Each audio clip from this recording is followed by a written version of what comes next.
Hello there, good evening, and welcome to another edition of Ed Live.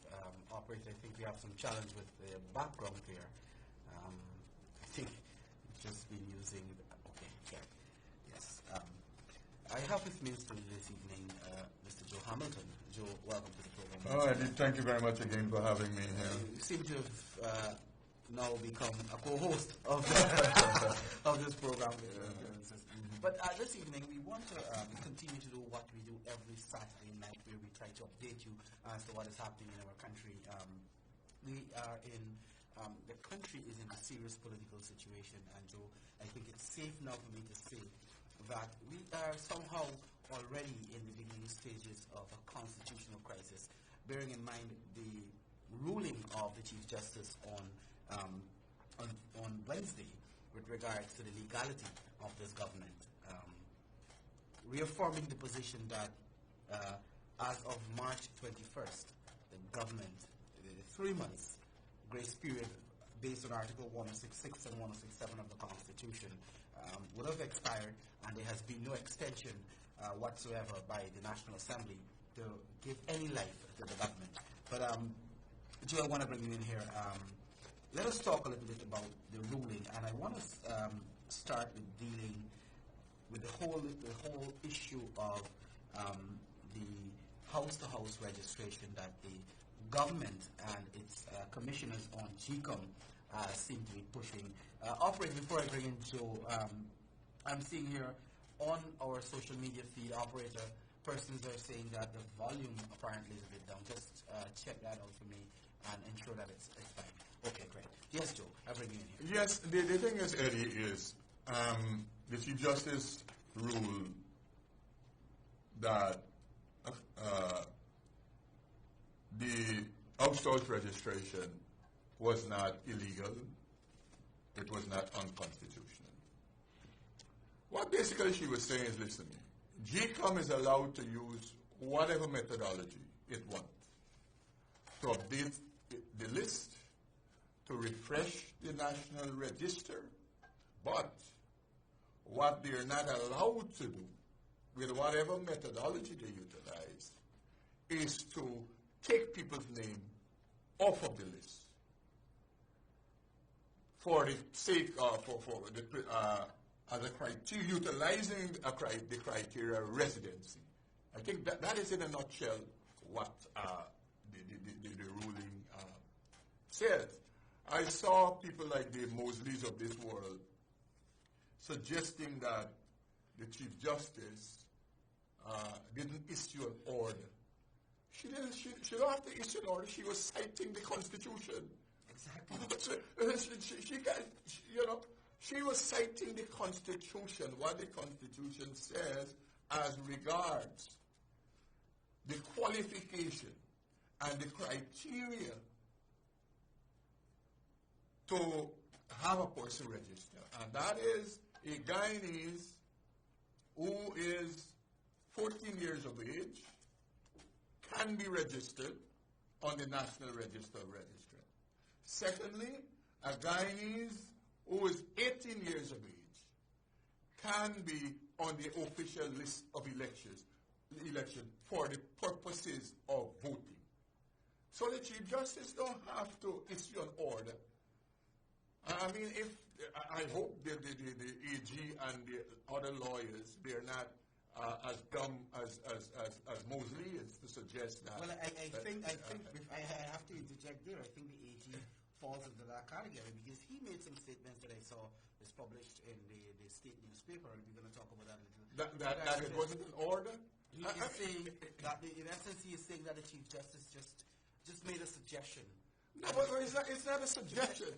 She was pointing the court, the court was pointing the lawyers back and the citizens to the Constitution.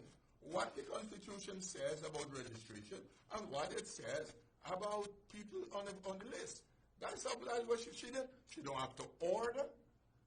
She don't have to suggest. All she has to do is to point us to the Constitution. What it says, and I repeat, for the purposes of registration, any Guyanese citizen who is 14 years and over can be registered on the National Register of Registry. Secondly, once you're 18 years old and you're a Guyanese, your name is placed on the election list, the official list of elected for the purposes of voting. So what suggestion she don't have to make? She just don't have to make any suggestion. That is the law. And I always, it's this nonsense that sometimes it gets you so angry that people will spout those foolishness, because as I said sometime when I was on one of your programs, the Constitution allows for a Commonwealth citizen who is living in Guyana 1 year and over. They can be allowed to be on your voters list, and they can be allowed via the law to vote. And yet, you're suggesting that a Guyanese who is not present at the time of your registration, that person should be expunged off the list. The law could not be that foolish. That here is a person who is not a born Guyanese. They're allowed to vote in your elections. Just being resident in your country for a year and more consistently. Secondly, those persons who have become naturalized Guyanese via marriage, they're allowed to register and vote. And me and you, Eddie, that we are born here, and just because presently we are overseas on vacation or we're studying, we should not be on the list. What foolishness is that? But as I continue to make the point, there is nothing you can do with these characters, Eddie. And sometimes people get offended and they say I use words to insult people. And 4 words I continue to use to make the point about the supporters of Mr. Granger is that you have a lot of morons, you have a lot of dullards, you have a lot of peons, and a new word Brigadier Mark Phillips brought into the field, plunkers, means foolish. Because I'm making the point, I have no respect whatsoever, Eddie, for any person who attempted to suggest to me and this nation from the 21st of December 2018 that 34 is a majority of 65. I have no respect for any person. I have no respect, and I treat them with that disrespect and that disregard. And that is how I deal with these characters. And it is the same set of people who now are suggesting to us, listen, we can have, apparently, based on what they're saying, we can have 2 lists. Because if they're saying, okay, let us continue going down the road with house-to-house registration, and we already have the National Register registered, then where are we going to end with this? But importantly, she come via the chairman of the Guyana Elections Commission. It is time that the chairman speaks to the citizens of this country. We cannot continue in this suspense. The chairman was appointed, sworn in on the 29th of July, right? We are today at the 17th of August. And we cannot continue. The nation should not be allowed to continue this suspense. We have to bring this matter to finality about election preparation. But I want to go back to before we go ahead with regards to the ruling by the Chief Justice, and importantly, one of the reasons why the PPP has held the view that the exercise that was taking place, that is taking place, the house-to-house registration, was an illegal exercise, is because the exercise, based on, and these are statements coming out of GCOM, based on statements coming out of GCOM, the exercise was intended to deregister, to remove from the list persons who are eligible to vote because they are not in their electoral district, their usual place of residence, whether in the interior out of the country on vacation, studying, whatever it is. So it's in that context. And I think we've achieved that objective when the Chief Justice ruled that no person can be removed from the list. And it's sad, if I could use that term, that the man who is supposed to be the Attorney General, the legal advisor to the President and to the government, will say what the Chief Justice said was a suggestion. The Chief Justice quote the Constitution. Is the Constitution now only suggestive? Well, Eddie, that's the point. That's the point I'm making. As I just said, that is the reason why I have no respect and regard for these people, because the fact that these people set out to say to us and peddle that 34 is a majority of 65. There is nothing is beyond them. That's the point. Nothing that is ludicrous, nothing that is stupid, nothing that is foolish is beyond them. And therefore, I normally don't be shocked when I hear all of this nonsense coming out from the government people, illegal government people, and their enablers, because that is where they're at. Long and short of all of that, as indicated by the leader of the opposition, the General Secretary of the PPP, we set out to challenge, we set out to accomplish an objective, and we accomplished an objective. The objective that we accomplished is that no one whose name is on the National Register can be removed because they are not presently in Guyana or resident at the resident where they were registered. And that is the long and short of all of this. The GCOM, and I see now you have WPA speaking, and that's why I mentioned just now, the chairman of GCOM got to speak quickly to this nation. That's why I mentioned the WPA speaking on behalf of GCOM in the last 24 hours.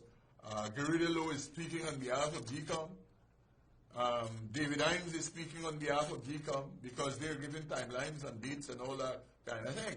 So it is for GCOM to quickly speak to the nation about their plans and their programs. I saw Alexander speaking also, making the point that today GCOM will start training of trainers for the purposes of holding elections. He didn't say that they're doing training of persons to do house registration. He said the persons who are to be trained, 20 locations, are election day workers, and they will continue that exercise. So it suggests to me that in the head of the guys who were taking the direction of Congress place, that we have to move on. They have lost all the battles and they have lost the war. We have to move on. There will be no expunging of people's name who are on the voters list. And it is this madness coming out of Congress place that suggests that the list will be responsible for them losing the elections. It is not the list. It is your inept and incompetent governance. That is what will make the lose. That is what will make going to lose the election. It's got nothing to do with the list. It has to do with you went into government making a lot of promises to the Guyanese people, and you failed them. You went in the government saying that you're raising your salary double time and 50% and 100% to ensure that none of your people are involved in corruption and corrupt deeds, and that did not help because we see the corruption multiplying daily, even though you're getting these big salaries. And all the promises you have made, you fail to deliver. And now you have David Hines and the WPA saying to people, we know they didn't deliver, but still vote for them.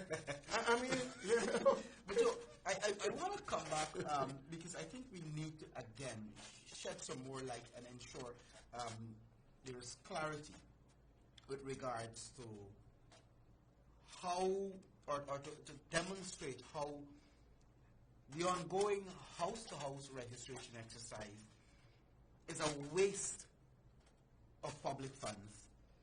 And there are other exercises that can achieve the objective. Because, as the Chief Justice said, you cannot remove someone from the NRR who would have already registered previously, prior to this exercise that is ongoing.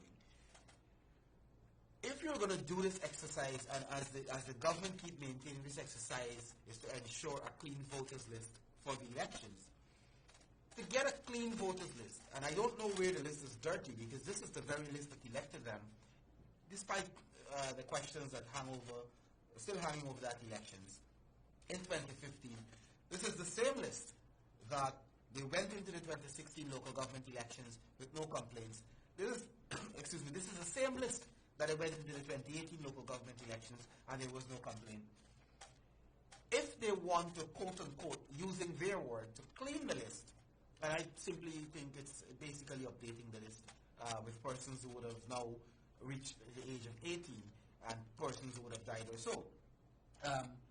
You don't need to visit every home to do a fresh registration, and then when you go back into the office and you cross-match, you're taking off, you have to delete maybe 95 or 98% of those persons who would have re-registered, so to speak. So, to avoid all of this, the most timely, cost-effective method is to do a claims and objections. And I said last week, and I've been saying this over and over, and this government somehow think that Guyanese are stupid. You do a claims and objections. The claims and objections achieve 4 critical things. 1, persons who are not registered and are of voting age or will be of voting age by the qualifying date for the elections can get registered. They just visit the GCOM's office and they get registered. Persons who have died, you can make an objection and that person can be removed from the list. If you move from one electoral district to another, you move from Monrepo to Parfait Harmony, during that exercise you can do a transfer so you can vote in that area. If for some reason you're married and you want to change your name to use the new surname, you can have that exercise, make that change. So those are the critical elements for an election. With regards to house registration, that is to create a national register of registrants, which you have to separate the national register of registrants from an election, because you're not using the entire database for an election. No, but that's the point I always make, Eddie, is that, people just say the list. When people talk about the list, the first question is, which list you're talking about? Let us first determine which list you're talking about, and then we can have a conversation. So, the thing is, the house-to-house registration was not a GCOM project or plan, at least after the no confidence motion. That was a PNC project and PNC plan for 2 reasons. One, to attempt to deregister people who they think large numbers of people who support the PVP might not be available at their residence for one reason or the other. And secondly, to give them time to delay the elections. It wasn't about the list per se, to get a perfect list. It was 2 issues. One, to deregister persons in large numbers who they believe are supporters of the People's Progressive Party, Civic, and secondly, to give Mr. Granger and his bunch time to prepare for election. Those were the issues. Whilst the list is being used, the strategy was not about the list. The strategy, as I said, was twofold. And therefore now, remember, they used the court for a period to extend time. And after the court definitively ruled, they went back to the list, did argument about the list. You must note that during the process of the court challenge, there wasn't a lot of clamoring about the list. It is after, and you would note also, the hurriedness of seeking to execute house-to-house registration was just a week before the court was to rule on the matter. And therefore, recognizing based on how the court case was going, they would have lost everything, as the famous AG said. The CCJ knocked them down on all the legal points. They ran quickly, utilizing Mr. Patterson, this hidden order, to use another strategy to delay us getting to the election, and that is the house registration. So that is it. So now the outcome they thought they would have gotten, again the court has obstructed them by making the point that this exercise basically, if you're going to homes, Eddie, to look for persons who are yet to be registered, it's all on merit. But the house registration that you just cannot be for the purpose of deregistering. And again, they find themselves, that is Granger and his people, where they have no place to turn. Fact is, we have to look out, because these guys don't stop. We have to look out for what new will come. Well, I think on that point, I think Basil Williams initially didn't say anything, about what the Chief Justice said about removing persons from the list was a suggestion. But apparently he went home. I think it's a difficult thing for him to do, but he tried. And he came up with, it is just a suggestion. It is not an order. So the Chief Justice said, by the way, you shouldn't just remove people, but it's okay if you want to. That is how Basil Williams is putting it over. No, but Eddie, it goes beyond Basil Williams. That I would not be surprised if Congress plays through Basil Williams determined that they will go back to the court to challenge that same what they call a suggestion. Because you understand, you're dealing with desperate people here who recognize that their time has been up a long time ago, since the 21st of March. When we were saying, the time will be up the 18th of September, the Chief Justice's position is that their time was up since the 21st of March. And therefore, since then, we have this illegal dispensation of the Granger government. And therefore now, I would not be surprised that the caretaker government goes back to the court to ask the Chief Justice and to clarify what she meant when she indicated that you cannot take people named off the list who are already registered. I would not be surprised. It might sound far-fetched when you're dealing with people who are, who got serious psychological derangement, and anything that they believe can buy time, anything that they believe can stir up their supporters, they will attempt to do. So it's not beyond them. But you're also hearing statements too, and it's a crying shame that we have to go back to Basil Williams, because he was supposed to be the legal advisor to the government, where he has put forward an argument about overseas voting. I think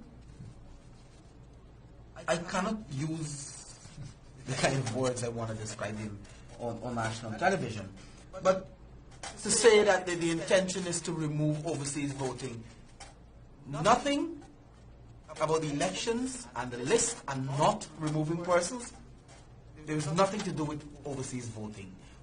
Basil Williams may know very well, and I read about this, about overseas voting under the PNC. He may know very well about that. But the argument of persons who are out of the country, because they're Guyanese, they must remain on the list once they are of voting age. It is for them to determine if they want to come here on elections day and vote.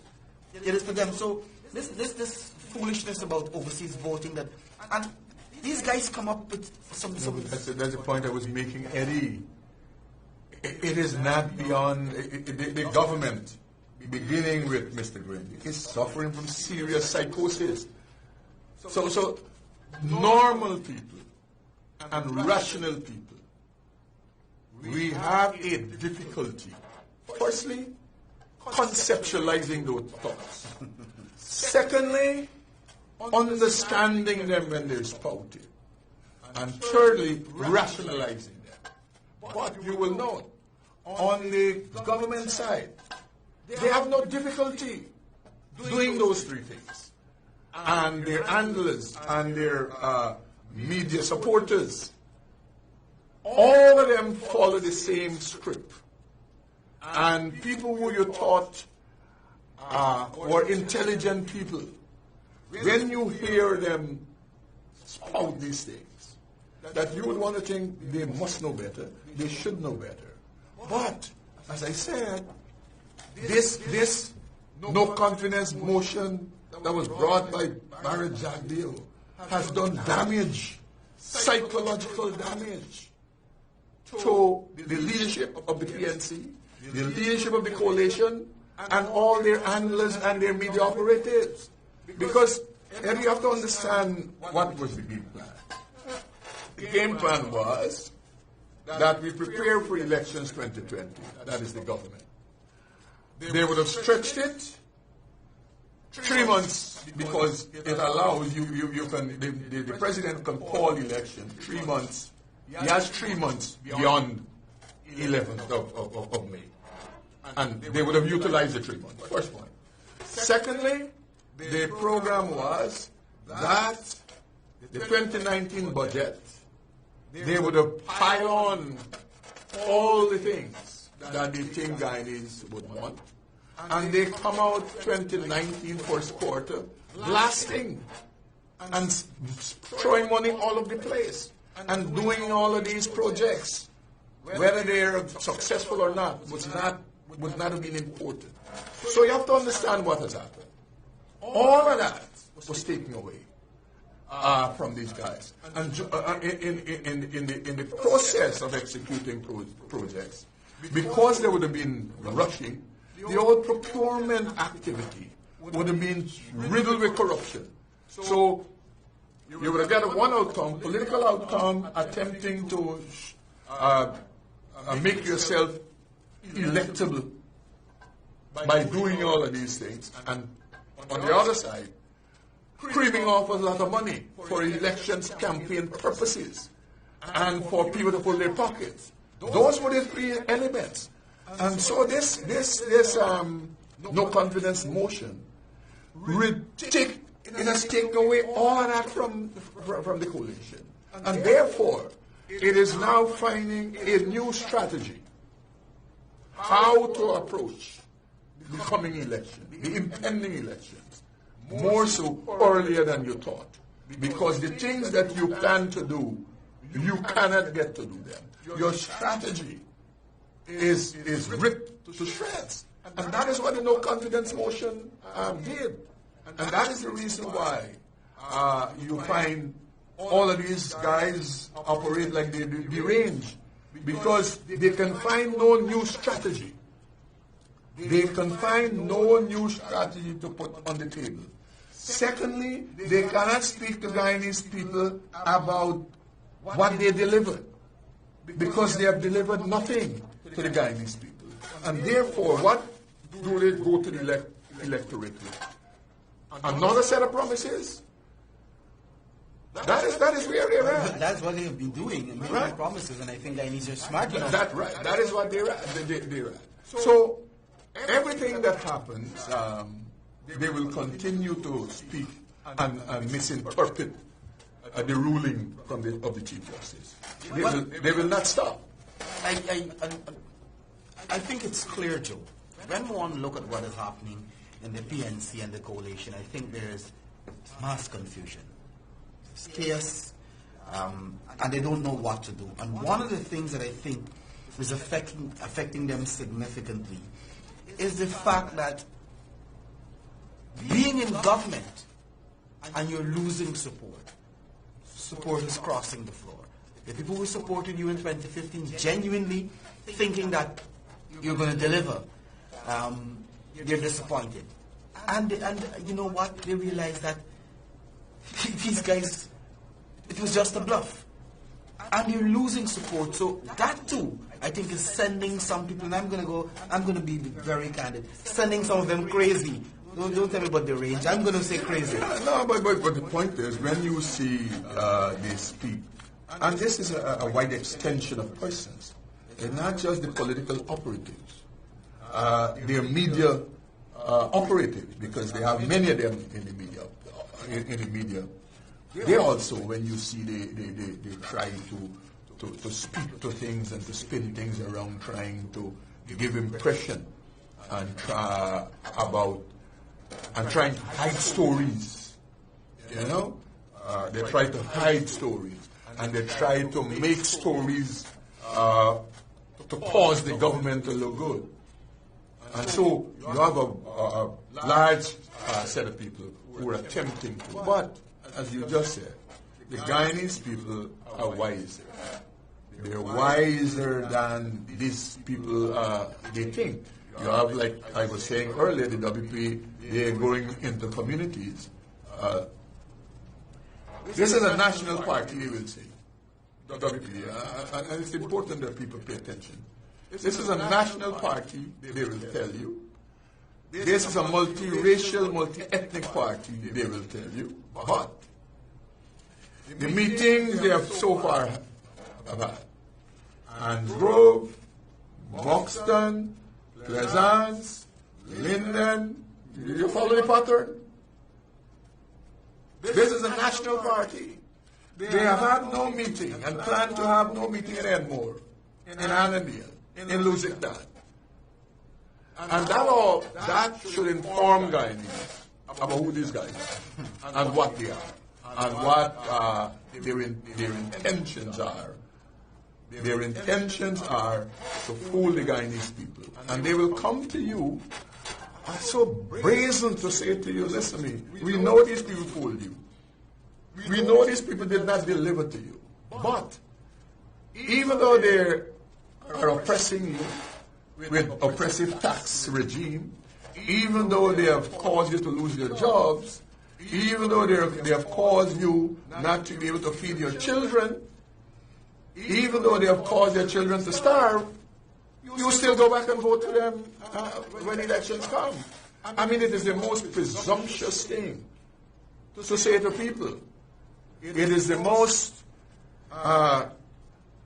disingenuous thing for a politician to say to people.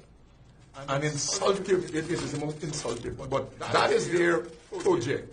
And I know the WPA, they have taken on upon this project of trying to butter people up, this project of trying to say to people, we know they're bad, but it's our bad people. Still vote for them. You know? And you can put that in place, you know, what the Americans, they call the dog whistling in those statements. The dog whistling in those statements. That one of ours, no matter how bad they are, still is one of ours. That is what the conversation is. And we must challenge those conversations. We must attack those conversations because they are not good in the interest of this country of ours.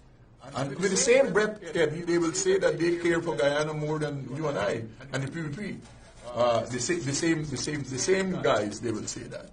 And we must go out there, we must challenge and debunk these conversations because they are not good for the Guyanese people.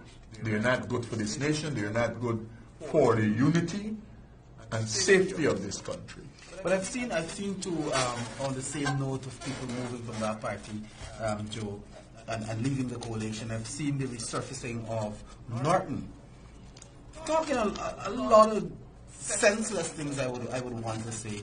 And I think there was an article in one of the newspapers, I think that the Ghana Chronicle today, of him talking about the people who are leaving the party. You know, they're coming over to the PPP because of filthy lucre. Yeah, I mean, he should be ashamed to say that, because you would want to think that all the lucre is in the coffers of his party, in the government, and you would want to think orthodox political movement will say that people goes to where the government exists, the people who are running the state. But this government performance was so dismal that people are running away from them. And Norton now accused the people, for doing so for filthy lucre. It's like the same thing accusing Sharon Das. So a person is not supposed to have a soul. They're not supposed to have a conscience, Eddie. Any decision they make is because of something that is not conscionable. And you're taught, that listen, a man who has larceny in his heart, Eddie, he believes everybody got larceny in his heart. It is, a man who is incapable of making a decision that is conscionable, he would believe that everybody is the same. And that is where Norton is. The other thing he comes to say to us, that 1,000 young people have opened businesses under the coalition. Mr. Norton, hear this story. Tell us where the businesses are.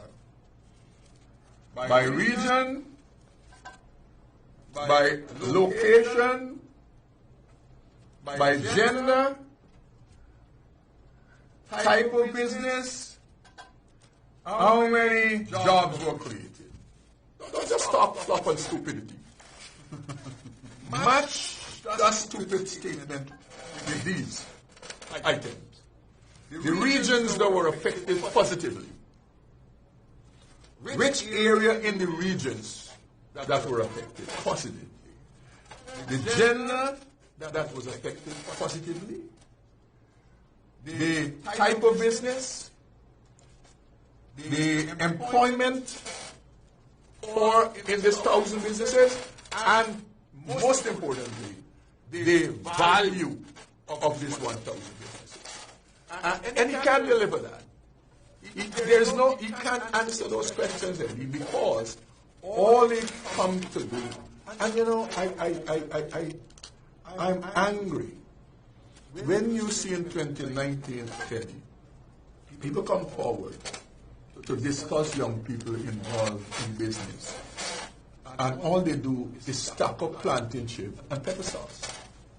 In the age of ICT and technology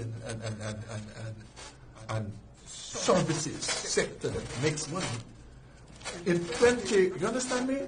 I think this is where we had to wrap. I know you want to go on, but this is where we have to wrap things up. We're going to be back here next week, Joe.